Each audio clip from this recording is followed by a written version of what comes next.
Hola, bienvenidos. El Centro Cultural del Banco de la República, sucursal Barranquilla, les da la bienvenida a la conferencia La verdadera dimensión del estuario del río Magdalena, reflexiones e implicaciones, a cargo de Juan Camilo Restrepo López. Juan Camilo es doctor en Ciencias del Mar, magíster en Ciencias de la Tierra e ingeniero ambiental. Actualmente se desempeña como profesor asociado e investigador del Departamento de Física y Geociencias de la Universidad del Norte e investigador invitado del Woods Hole Oceanographic Institute. También es cofundador y copresidente de la iniciativa académica Particles in the Americas, cuyo objetivo es integrar la investigación de la dinámica y el monitoreo de sedimentos en los ambientes acuáticos del continente americano. Como resultado de las intervenciones realizadas en Bocas de Ceniza, hemos olvidado que el río Magdalena conforma un sistema estuarino en su desembocadura. En esta conferencia, Juan Camilo busca exponer cuáles son los servicios e importancia de los sistemas estuarinos, los cuales tienen un papel central en la mitigación del cambio climático y en los procesos de regulación hídrica. Se presentará la evolución del sistema estuarino del río Magdalena, destacando su relación con la bahía de Cartagena, la Ciénaga Grande de Santa Marta y su papel en los flujos de agua, sedimentos y nutrientes hacia el Mar Caribe. Juan Camilo, bienvenido, muchas gracias por estar aquí. Catherine, muchas gracias por la invitación. Para mí es un gusto enorme estar nuevamente aquí y particularmente pues hablando de este tema que tiene mucha relevancia para nosotros, para la región y para el país, ¿no? Como su título lo dice, pues vamos a abordar algo que es un poco ambicioso, ¿no? La verdadera dimensión del estuario del río Magdalena, reflexiones e implicaciones, ¿no? Como siempre, me gusta comenzar como con una analogía. Hace poco más de un mes terminaron los Juegos Olímpicos, ¿no? Y a mí me gusta mucho ver los Juegos Olímpicos, particularmente la natación y el atletismo. Y este año uno de los canales hizo una transmisión muy detallada, casi que permanente en los Juegos Olímpicos, y en el intermedio entre las competencias presentaban el entrenamiento de los atletas, ¿no? Y en este caso, por ejemplo, con los nadadores, a pesar de que uno esperaba ver que los nadadores estuvieran permanentemente nadando, uno veía que ellos hacían varios tipos de entrenamiento, ¿no? Corrían, hacían gimnasio y también tenían una alimentación diferenciada. Y lo mismo con otras disciplinas. Y en este mismo canal, acompañando esa transmisión, tenían a una señora que era, ellos la llamaban una física o una científica del deporte, ¿no? Y ella explicaba cuál era la importancia para esos atletas de hacer pesas, de hacer recorridos de fondo, hacer pruebas de velocidad, en el tema de la alimentación. Y siempre el mensaje era el mismo, ¿no? Para ser un buen nadador hay que ser un buen atleta. Para ser un buen basquetbolista hay que ser un buen atleta, ¿no? Todo eso se enmarcaba dentro del tema de un atleta integral. Y ese tema de la integralidad lo hemos trasladado a muchas facetas de la vida, ¿no? Usualmente de la vida personal. Ahora, la pregunta, en estos temas, y particularmente en el tema del río Magdalena, ¿hemos hecho eso? Es decir, nosotros tenemos una visión integral del sistema, y miren que aquí comienzo con las pequeñas diferencias. No estoy hablando del río Magdalena, estoy hablando del sistema del Magdalena, porque el Magdalena trasciende. Y esta pregunta es una pregunta que parece sencilla, pero es una pregunta profunda, porque en realidad va hacia el fondo. ¿Conocemos la verdadera naturaleza del sistema? Y la respuesta también parece ser un poco sencilla, porque así como esos nadadores, así como esos basquetbolistas, así como esos gimnastas, si nosotros queremos tener un sistema sano, el sistema debe ser integral, es decir, no debemos tener una visión única de las utilidades del sistema. ¿A qué me refiero? El Magdalena nos proporciona agua, solamente eso. El Magdalena es una arteria esencial para la navegación, y solamente eso. No, el Magdalena como ambiente, como sistema, nos proporciona muchos servicios, algunos de ellos de manera silenciosa y que son vitales no solamente para nosotros, sino para la región y para el mundo en general. Y es que realmente en el lugar donde estamos nosotros ahora es el sistema estuarino del Magdalena. Y les voy a pedir por favor que comiencen a imaginarse cosas, ¿no? Les acabo de decir el sistema estuarino del Magdalena. Y estoy seguro que muchos de ustedes cuando yo menciono eso evocan una imagen de bocas de ceniza, ¿no? Porque es la desembocadura. Cuando dicen la desembocadura del río Magdalena, bocas de ceniza. Pero en realidad, si nos vamos al concepto clásico de desembocadura, de sistema estuarino, es mucho más grande.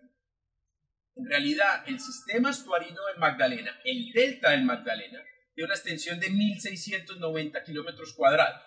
Esa cifra nos puede parecer vacía, pero esa cifra corresponde a aproximadamente 10 veces el tamaño de Barranquilla, para que vean la magnitud de lo que estamos hablando. Y entonces, ¿qué es un sistema estuarino? Porque digamos que estamos entrando en un tema que es un poco novedoso. Y un sistema estuarino es donde existe un intercambio permanente de agua dulce y agua salada, ¿no? Suena sencillo y hay muchas definiciones, pero básicamente esa es como la definición más aceptada. Y eso implica entonces el aporte permanente de sistemas fluviales, pero también implica el aporte permanente de aguas marinas, ¿no? Agua dulce y agua salada que se mezclan. Entonces, en un estuario, cuando yo hablo de mezcla, implica que tiene que haber movimiento, tiene que haber fuerzas que me ayudan a que eso se mezcle. Pero además de eso, esa mezcla de agua implica mezcla de otras cosas, sedimentos, nutrientes, sustancias minerales, lo que nos lleva al punto en que los estuarios ofrecen una multitud de servicios ambientales que van mucho más allá de proporcionar agua y una vía segura para la navegación. Son el filtro que tenemos entre el continente y los ambientes marinos. Y ese filtro va mucho más allá de un sistema tradicional porque es un filtro que funciona en las dos dimensiones. Es decir, toma esos nutrientes, hace que muchos de esos nutrientes se transformen en formas asimilables y fortalezcan no solamente las cadenas alimenticias, sino también los diferentes ciclos geoquímicos que regulan el funcionamiento del planeta. Carbono, nitrógeno y fósforo fundamentalmente, entre otros. Esas son las funciones del estuario, además de otras que son igualmente importantes y que están ligadas a esto: el sostenimiento de la biodiversidad, el paisajismo, el ecoturismo. Todo eso lo hace un estuario. Pero, ¿cómo lo hace? Para poder hacerlo, sus componentes estructurales, sus partes, deben existir y deben poder comunicarse una otra vez. Es decir, tiene que existir un flujo entre los diferentes componentes del estuario. Y de pronto algunos que han escuchado otros términos podrán estar pensando, bueno, ¿y cuál es la diferencia entre un estuario y un delta? Un delta es una formación más geológica. Un delta significa que el continente le está ganando espacio al mar. ¿Y cómo lo hace? Con la depositación de sedimentos, ¿no? El sistema del Magdalena forma un delta, ya se los dije, 1.690 kilómetros cuadrados. Pero en esas deltas hay sistemas estuarinos, es decir, el sistema estuarino se encuentra dentro de un delta, ¿no? Y ahí es donde llegamos a todo el concepto general de ese ambiente, porque en realidad es un ambiente que nos presta múltiples servicios. Y vuelvo y conecto con la pregunta que hacía al principio. ¿Estamos conscientes de los servicios que nos presta, en nuestro caso, el sistema del Taico del Magdalena? Y probablemente no, porque la visión que hemos tenido de ese sistema, por lo menos hoy por hoy, es reduccionista. Y conecto con lo que decía anteriormente. Nos imaginamos como la desembocadura del río Magdalena, bocas de ceniza. Pero la realidad es que el sistema río Magdalena tiene varias desembocaduras, de hecho. Bocas de ceniza y el canal del dique. Y el canal del dique, a su vez, tiene varias bocas, ¿no? Tiene Caño Lequerica, tiene Barbacoas y tiene Pasacaballos. Pero también existen, aunque en una mínima expresión, desafortunadamente, conexiones del sistema Magdalena con la Ciénaga Grande de Santa Marta, ¿no? Y ahí es donde aparecen esos 1.690 kilómetros cuadrados. Y es un ambiente altamente dinámico, ¿no? Esto que les estoy narrando hoy, o que vemos hoy, es lo que conocemos como la zona actual. Pero si somos un poco más generosos y regresamos a la historia geológica, ¿no? Lo que conocemos como el delta activo del Magdalena ha ocupado diferentes lugares de la geografía del Caribe colombiano. Y en virtud de esos cambios de posición ha definido el paisaje caribe, prácticamente de los departamentos de Magdalena, Atlántico, Bolívar y gran parte de Sucre, ¿no? Estoy hablando, mal contado, de un cuarto del litoral atlántico de Colombia, que ha sido definido por la dinámica del sistema del Taico del Magdalena. Y es porque ese sistema del Taico ha tenido varias desembocaduras que han migrado entre la bahía de Barbacoas y la Ciénaga Grande de Santa Marta, ¿no? La más antigua, la desembocadura más antigua, que corresponde a lo que conocemos como un lóbulo del Taico, estuvo localizado en lo que hoy es la zona de Tubará y Galera Zamba, ¿no? Y no solamente es la más antigua, sino que es la de mayor tamaño, porque algunas personas le atribuyen a esa desembocadura, le dan el nombre de el Mega Magdalena, es decir, un sistema que en cuanto a su capacidad de transportar agua, sedimentos, nutrientes y por consiguiente en la forma que tiene, era por lo menos 4 o 5 veces el sistema que tenemos hoy, ¿no? Y esa es la razón por la cual cuando uno mira una carta batimétrica encuentra que esa zona entre Tubará y Galera Zamba presenta la plataforma continental más extendida. Después ese lóbulo del Taico migró hacia la zona de Barbacoas. Luego migró hacia la Ciénaga Grande de Santa Marta. Y las migraciones más recientes están relacionadas con el sector conocido como Cuatro Bocas, que es el kilómetro 19 de la vía Ciénaga, y lo que es hoy Bocas de Ceniza. ¿Cómo pueden identificar el lóbulo del Taico? Simple, pues en su aspecto más simple. Miren las cartas batimétricas disponibles y en los lugares donde usted encuentre como un promontorio, una saliente, que es como una acumulación, eso es un lóbulo del Taico, ¿no? En su concepto más simple. Eso tiene otras connotaciones asociadas a los procesos de sedimentación, a la forma en que ese sedimento se acumula allí, pero lo que les quiero decir es que esa zona ha migrado, ¿no? Y ha migrado por múltiples procesos, básicamente tectónicos, ¿no?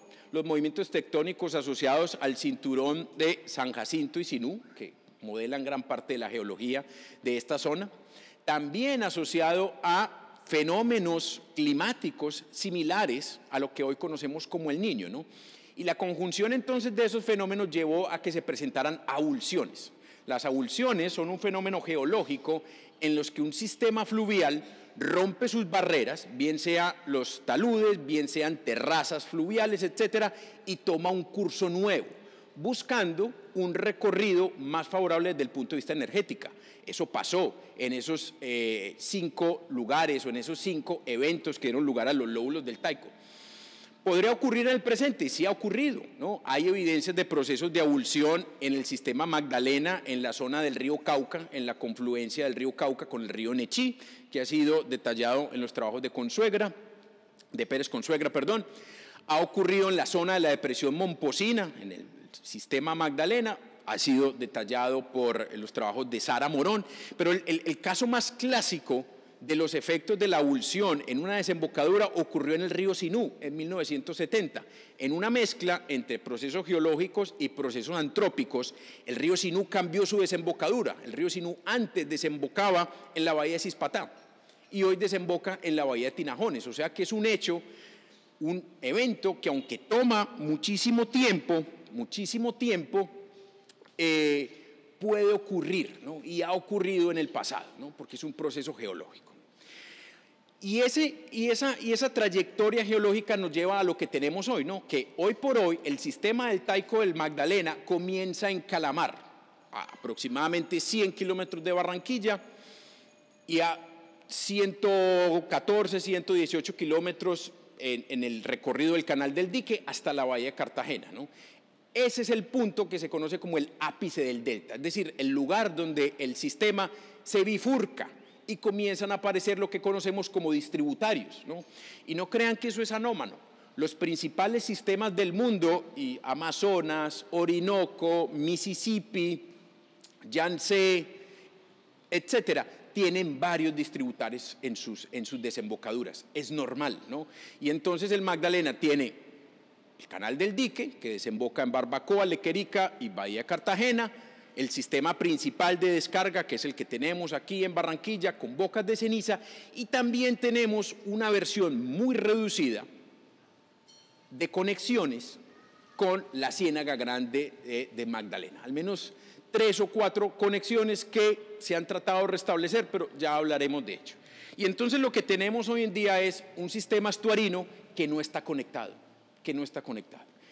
El canal del dique es un sistema que ha estado sujeto a múltiples intervenciones antrópicas. El canal del dique originalmente era una zona, un humedal continuo con una amplia longitud formado por innumerables ciénagas en las que en el siglo pasado, buscando un aprovechamiento, se construyó un canal, ¿no? Es decir, es artificial en su estado actual, y cuando usted mira el alineamiento, la dirección, puede comprender fácilmente que es de ese tipo.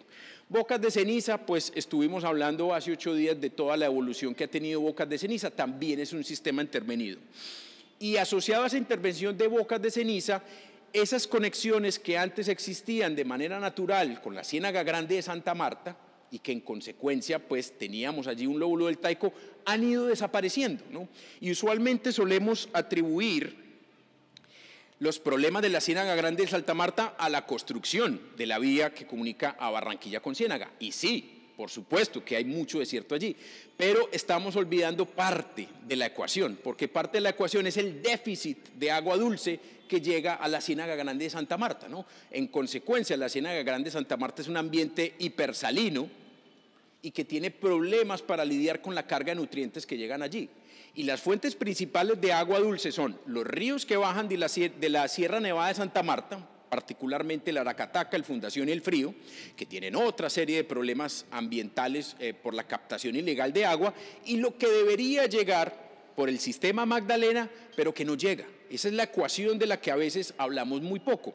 Y hoy por hoy, el sistema de la Ciénaga Grande está bajo ingentes esfuerzos de recuperación ambiental, pero hasta que esa conectividad no se restablezca, esos proyectos de restauración van a estar en un terreno incierto. Entonces, hoy por hoy, lo que tenemos es un sistema estuarino que está bajo el sofisma de la continuidad, ¿no? Y la continuidad es un elemento clave en ese funcionamiento de los ambientes estuarinos que permite que todos esos servicios ambientales puedan llevarse a cabo. Es decir, hoy no hay una verdadera continuidad. Cuando hablo de continuidad, estoy hablando en longitud, pero tampoco hay conectividad.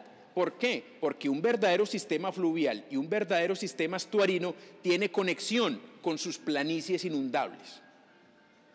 Miren que al principio les hablaba de la importancia de los componentes, de la forma, de las partes que forman el sistema estuarino. Y el sistema estuarino no solamente son los canales distributarios por donde circula el agua, el sedimento y los nutrientes, sino las planicies intermareales, que como su nombre lo indican, su naturaleza es que se inunden periódicamente, ya sea en el día, por efecto de las mareas, y estacionalmente, como resultado de los incrementos o los cambios en el régimen de caudales, el régimen hidrocementológico. Y si nosotros miramos, prácticamente el canal del dique tiene, como su nombre lo indica, diques y jarillones a lo largo de sus casi 115 kilómetros de recorrido, y el canal distributario principal del sistema Magdalena en Bocas de Ceniza está aislado de su planicie, no existe, no tenemos comunicación real con la Ciénaga Grande de Santa Marta y mucho menos con la Ciénaga de Mallorquín, ¿no? Por lo tanto, no hay una verdadera continuidad, y ese sistema, esa planicie intermareal, esa parte inundable del sistema cumple una función importante, ¿no? Entonces, hay un sistema que no tiene esos componentes y en consecuencia el sistema estuarino está completamente degradado o en un proceso de degradación. Y eso es una afirmación que alguien podrá decir, es muy severa, es severa. y es crítica porque nuestros sistemas, por las características que tienen, y particularmente el sistema fluvial del Magdalena, es un sistema robusto, tiene un caudal alto y es un sistema tropical. Si lo llevamos a una analogía del cuerpo humano, es un sistema vigoroso, ¿no? Y cuando uno es vigoroso, pues puede soportar el trabajo fuerte, ¿no? Y se puede recuperar, pero como todo, hay un límite. Y la gran pregunta es, ¿qué tan lejos estamos del límite? Porque así como al cuerpo vigoroso, cuando sufre una lesión, tiene que pasar en cama mucho tiempo, los sistemas naturales, cuando llegan a un límite, es muy difícil que se recuperen. Y realmente, y aunque es un poco triste decirlo, no sabemos qué tan lejos estamos de ese límite. ¿Cuáles son las evidencias de degradación? Hace 10 años, con nuestro grupo, comenzamos un estudio de los procesos de sedimentación de la bahía de Cartagena, ¿no? Y la bahía de Cartagena, pues no es un secreto que, al igual que Bocas de Ceniza, está experimentando procesos acelerados de sedimentación. Y esos procesos de sedimentación han llevado a que ese ambiente de la bahía haya cambiado por completo. Es decir, antes de la transformación del canal del dique, en la bahía de Cartagena había pastos marinos y residuos de ambientes coralinos. Hoy por hoy no hay fondos blandos, es decir, fondos limosos y arcillosos. Y en un estudio reciente, un colega, Juan Darío Restrepo, de la Universidad de AFIT, analizó la calidad físico-química del agua y, mucho más importante, de los sedimentos en la bahía de Cartagena. Y la calidad físico-química de ambos no solamente está por encima de los umbrales internacionales aceptados para el aprovechamiento del agua con fines turísticos, o sea, contacto, porque no vamos a hablar de consumo de agua potable, sino que hay un nivel muy alto de metales pesados, ¿no? Y eso no solamente está limitado a la industria pesada que uno encuentra en la bahía de Cartagena, eso está asociado a todos los procesos de industria pesada y particularmente minería ilegal que se realizan en la cuenca del Magdalena, ¿no? Porque uno de los metales que encontraron con altas concentraciones fue el mercurio, ¿no?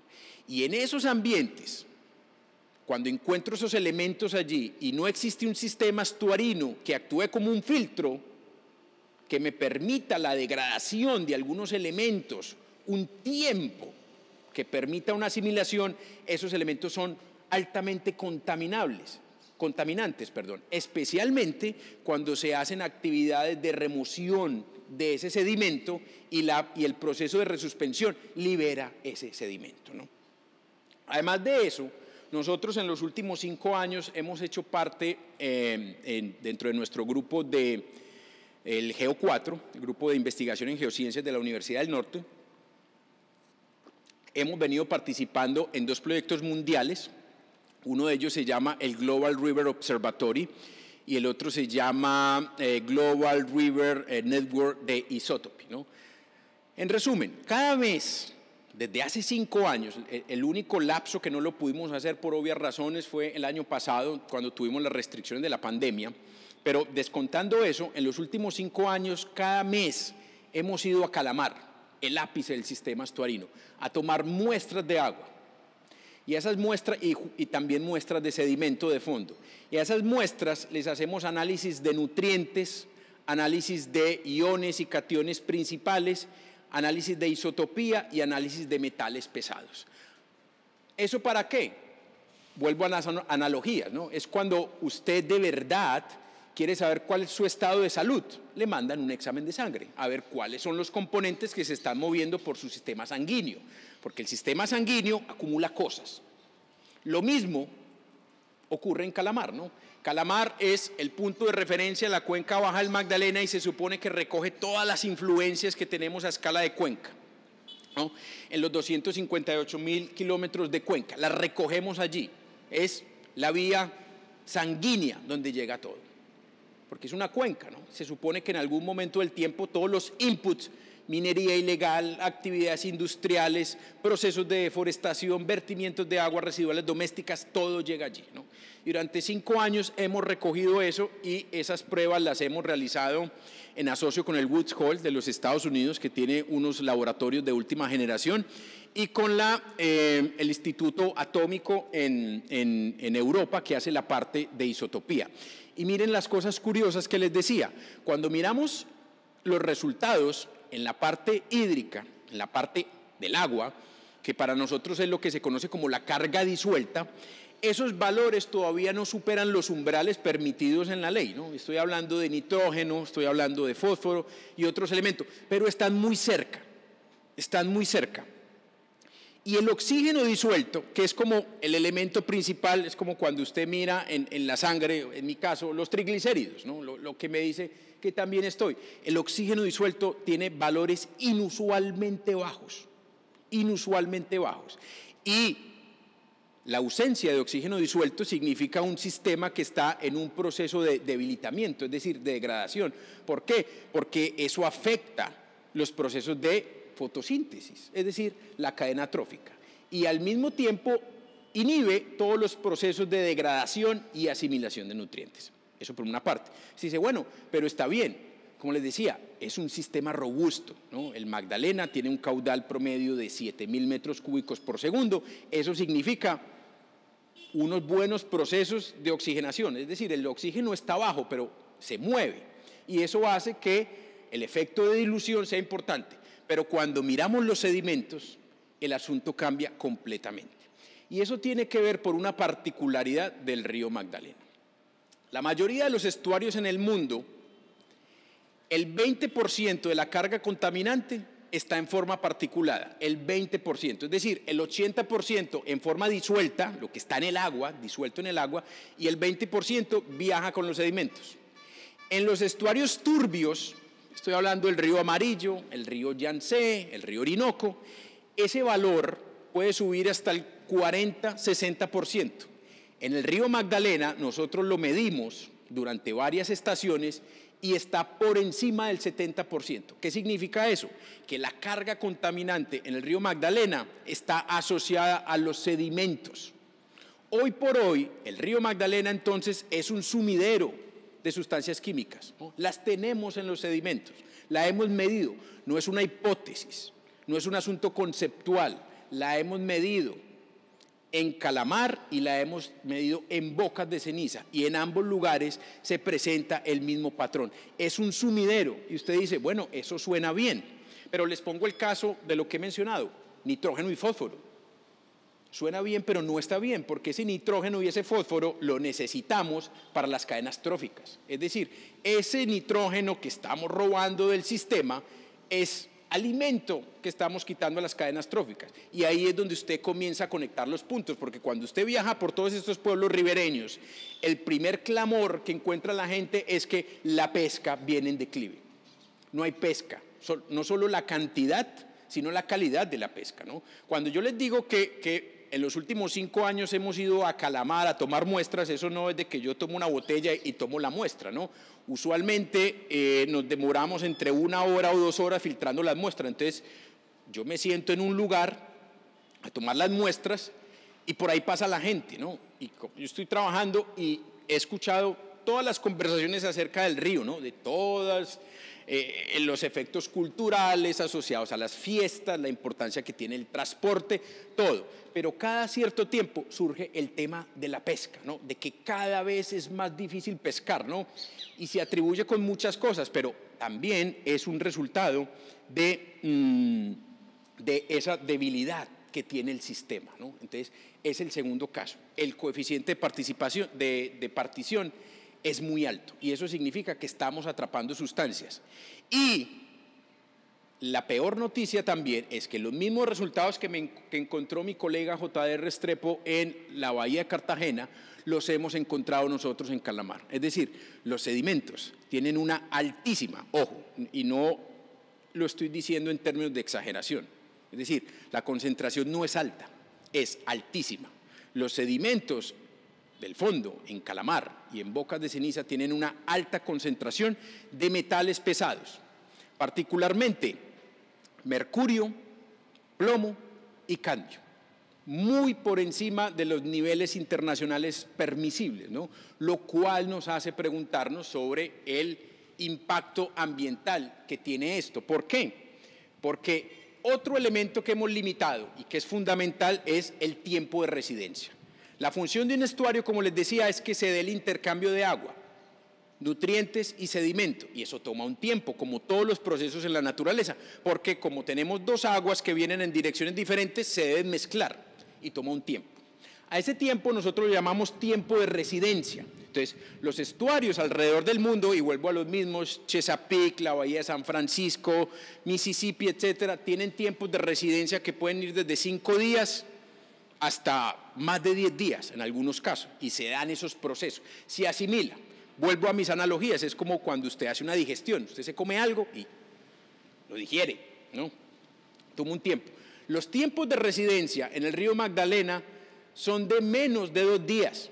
¿Por qué? Porque no tenemos planicie inundable, no hay planicie intermareal. Recuerden, tenemos tajamares, es decir, solamente la tubería, el cauce, no hay planicie, no hay conexión con las ciénagas.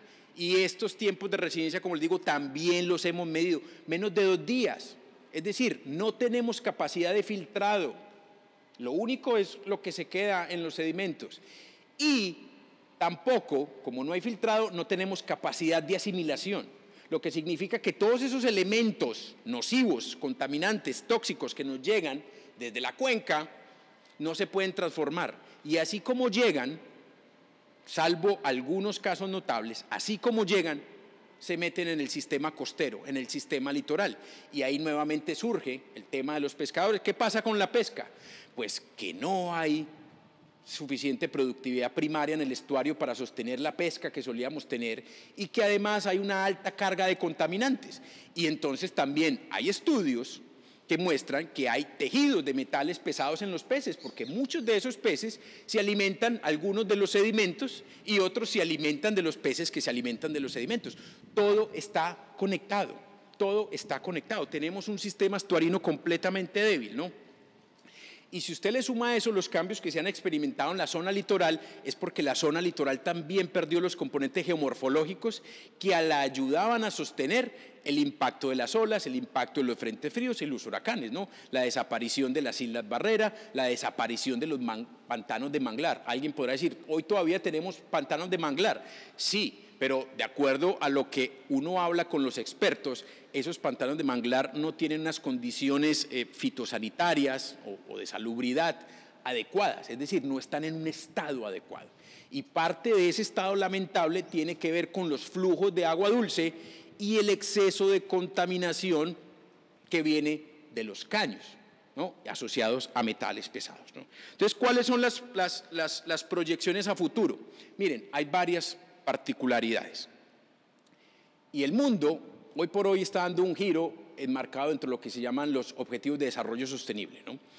Y eso tal vez puede sonar algo nuevo, tal vez con ese nombre es nuevo, pero en ese tema, por ejemplo, yo que estudié ingeniería ambiental, estudié hace 20 años, desde esa época estábamos hablando de eso. En igual sentido, desde esa época se habla de proyectos de restauración, es decir, restaurarle a los sistemas la capacidad que tienen de asimilación, de transformación y de lidiar con los cambios, porque están hechos para eso. Hoy por hoy eso se le ha dado un nombre mucho más llamativo, mucho más interesante, que le ha dado un auge, el cual celebro, que son infraestructura verde y soluciones basadas en la naturaleza. Y miren las paradojas de la vida, ¿no? El año pasado salió publicado en una revista científica muy importante un estudio que utilizaron bases de datos globales. Utilizaron bases de datos globales para identificar las zonas que en el mundo, estoy hablando de todo el mundo, tenían una mayor facilidad o propensión para crear humedales naturales orientados a proteger zonas costeras frente a fenómenos de inundación. Y determinaron unos criterios basados en alturas topográficas, existencia de humedales, potencial de generar servicios ecosistémicos y densidad poblacional. Es decir, que aunque existiera una ciudad, los alrededores de la ciudad fueran zonas relativamente despobladas, ¿no? Y hicieron diferentes simulaciones del tamaño de los humedales que podrían encontrarse. Un estudio internacional de escala mundial. Los lugares con la mayor capacidad de generar humedales que disminuyeran o mitigaran esos problemas de erosión a futuro eran Hamburgo, Rotterdam, Dakar y después, adivinen, Barranquilla. Y el área que ellos encontraron que se podía generar para un humedal, para evitar problemas de inundación, era de más de 100 kilómetros cuadrados. Entonces vuelvo y les digo a la analogía que decía al principio, 100 kilómetros cuadrados es 10 veces el área de Barranquilla, ¿no? Y eso no es otra cosa que todo el restablecimiento del sistema estuarino del Magdalena. Recuerden que les dije al principio, el sistema del Taico tiene 1.690 kilómetros cuadrados y hoy por hoy tenemos una serie de ciénagas, yo he mencionado las principales, las de la Ciénaga Grande de Santa Marta, ¿no? y Mallorquín, pero vámonos un poco más lejos, ¿no? La de Santo Tomás y todas las otras que están ahí, están completamente incomunicadas del sistema. Hay unas compuertas ahí que con su nivel de oxidación, yo dudo mucho que puedan abrirse de manera normal, y eso limita, es una defensa. Esos humedales nos pueden defender frente a las inundaciones. Entonces, cuando alguien dice, bueno, sí, ¿por qué todo lo ve malo? No, yo no soy de las personas que veo todo malo. De hecho, soy una persona que me considero optimista, ¿no? A pesar de que les he dicho que el sistema presenta síntomas importantes de degradación, soy consciente que todavía se puede hacer mucho si los recursos disponibles y los esfuerzos se enfocan en ese camino. Ahora, alguien podrá decir, no, es que hay algunos planes planes piloto y planes maestros y planes de restauración, y ahí es donde viene el problema. Una de las grandes frustraciones que yo he tenido profesionalmente en los últimos tiempos surgieron cuando consulté el plan de restauración de ecosistemas degradados del Canal del Dique. Porque debo decir que ese plan, y con todo respeto lo digo, pero lo voy a decir, porque hay que comprometerse, ¿no? Y esa es mi función. Yo no tengo ningún interés, mis intereses son científicos y académicos. Lo único que tiene de restauración ese plan es el título, porque cuando uno revisa las 800 páginas que tiene ese plan, aparte de las buenas intenciones que están al principio, lo demás es construcción de diques y construcción de esclusas y aislamientos con el sistema de ciénagas que viaja paralelo al Canal del Dique. Y si yo he logrado mi cometido hoy, y ustedes me han logrado captar el mensaje, eso va en contravía de la naturaleza del sistema estuarino. Porque un proceso de restauración, los elementos básicos del sistema de restauración es continuidad y conexión. Y este proyecto, con la construcción de canales, de diques, jarillones, esclusas y regulación de flujo entre las ciénagas y el Canal del Dique y entre las ciénagas, es todo lo opuesto a un proceso de restauración. Y cuando va uno al fondo, yo usualmente no soy muy amigo de la dialéctica, ¿no? Y digamos, dentro de la literatura, lo que menos me gusta es la poesía, no porque no sea bella, sino por mi incapacidad de interpretarla. Pero con el paso del tiempo me he dado cuenta cada vez más que el enfoque filosófico es muy importante. Entonces, cuando uno se va al núcleo de este documento, llega al objetivo del documento. Dice, ¿cuál es el objetivo de ese plan de restauración, entre comillas? Y dice, controlar las inundaciones. Y ahí es donde llega mi mayor frustración, porque digo, otra vez, lo mismo, ¿no? Tanto tiempo ha pasado y todavía no hemos podido comprender que nosotros primero, no somos capaces de controlar un proceso natural. Y segundo, ¿es conveniente controlar un proceso natural? No, de pronto con las inundaciones no lo entendemos bien, porque desde que nacemos nos están diciendo que hay que controlar y controlar y controlar y controlar las inundaciones. Se los pongo con un ejemplo más dramático.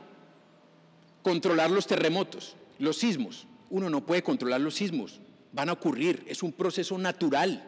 Si usted está en una zona tectónica, lo que tiene que es prepararse para la ocurrencia de un sismo. Entonces, si usted está en una zona inundable, en una planicie inundable, en una planicie intermareal, lo que tiene es que adaptarse, porque la inundación va a ocurrir. No, es que usted tiene que reforzar el dique. Ah, bueno, preguntémosle entonces a New Orleans con Katrina en el 2005 si los diques realzados funcionaron. Preguntemos en Santa Lucía si en el 2010 el realce de los diques funcionó. y cuánto tiempo estuvieron bajo el agua porque los diques no dejaban evacuar esa agua. ¿Por qué no, por el contrario, restablecemos la conexión de los humedales? Porque una de las funciones ecosistémicas que tienen los humedales es la regulación hidrológica. En caudales altos, absorber el exceso de agua y en caudales bajos, retornar ese exceso de agua al sistema para que no haya déficit. Y una de las razones por las cuales nosotros tenemos estos problemas hídricos nacientes es porque uno de los sistemas más degradados que tenemos en la región Caribe son las ciénagas y las lagunas costeras. Las hemos acabado, ¿no? Entonces, esos enfoques monopropósitos no nos van a llegar a ningún lugar y por eso conecto con el principio. Después de los Juegos Olímpicos, después de ver los rendimientos que tenían los atletas y cómo rompían los récords, y cómo ver, por ejemplo, ahora futbolistas que son juiciosos, Falcao, Messi, que tienen esos niveles a los 40 años. Y en las entrevistas dicen porque han tenido un sistema de alimentación, un sistema de entrenamiento. Es decir, no es como antes, que el futbolista era futbolista, ahora el futbolista es atleta.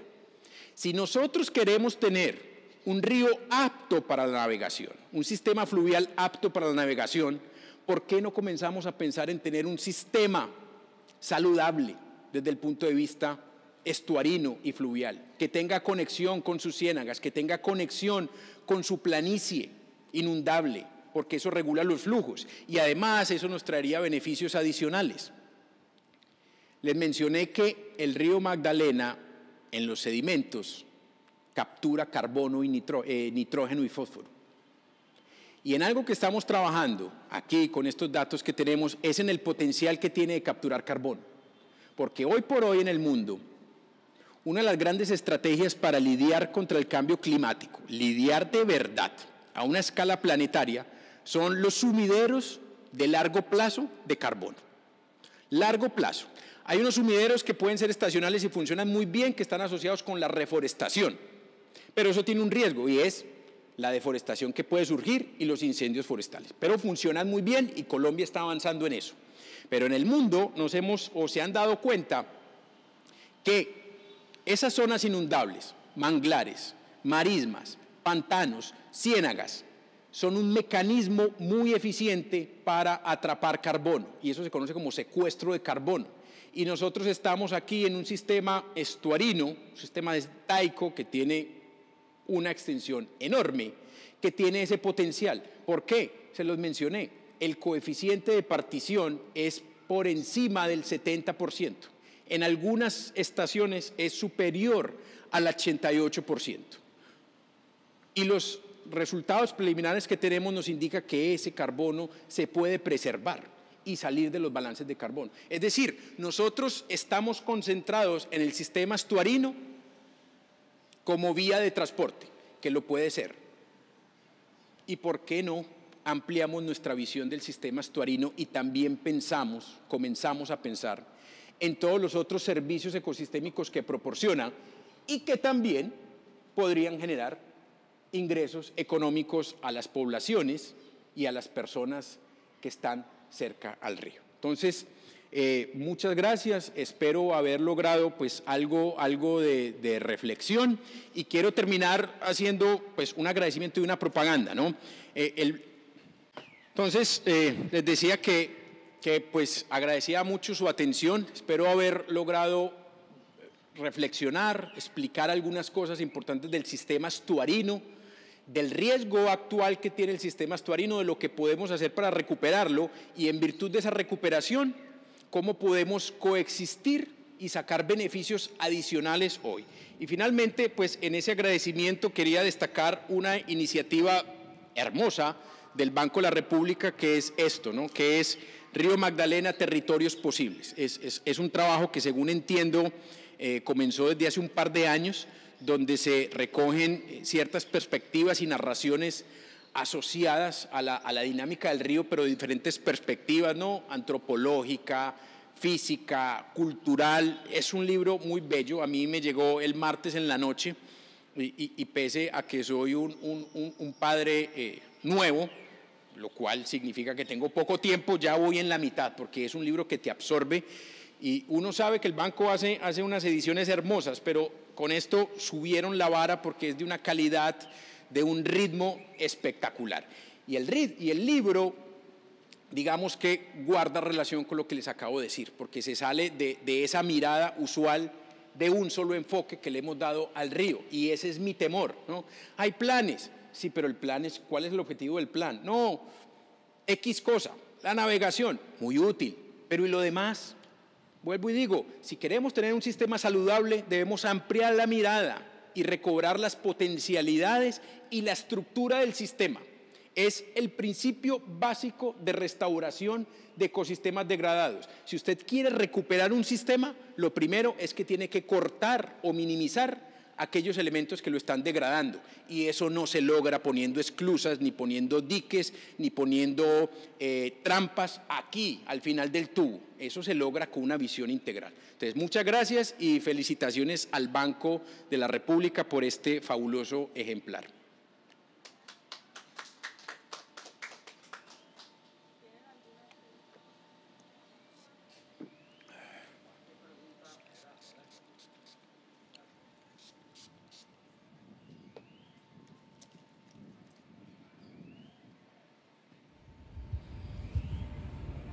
Gracias, buenas tardes. Más que pregunta, era hacer un comentario al análisis que usted había hecho del estudio que da datos sobre la existencia de otras desembocaduras que ha tenido el río Magdalena. Yo he participado de algunos eventos y hay unos expertos que hablan que el río Magdalena hace muchísimos años, de acuerdo a la cuenca que hay para el Valledupar, que desembocaba en el lago de Maracaibo. Ok, gracias por la pregunta, y eso fue algo que se me olvidó decir. Esa fue una teoría que existía hace mucho tiempo y que surgía a partir de la configuración topográfica, ¿no? Pero en trabajos recientes, y el más reciente que recuerdo es el de Pérez Consuegra, que hizo un análisis geológico que se llama análisis de precedencia, descartaron esa hipótesis, ¿no? Porque lo que se embocaba por allí era podríamos decir, un distributario del antiguo Amazonas Orinoco, ¿no? Era como un mar interior, no tenía nada que ver, o no tiene nada que ver con lo que conocemos hoy el Magdalena, ¿no? Entonces, en síntesis, ahí había una desembocadura de un gran río, pero no era el Magdalena, era algo similar o algo que hoy podría ser una unión entre el Amazonas y el Orinoco. Y eso ya se comprobó con varios estudios. El más reciente que ellos recuerdo es el de Nicolás Pérez Consuegra.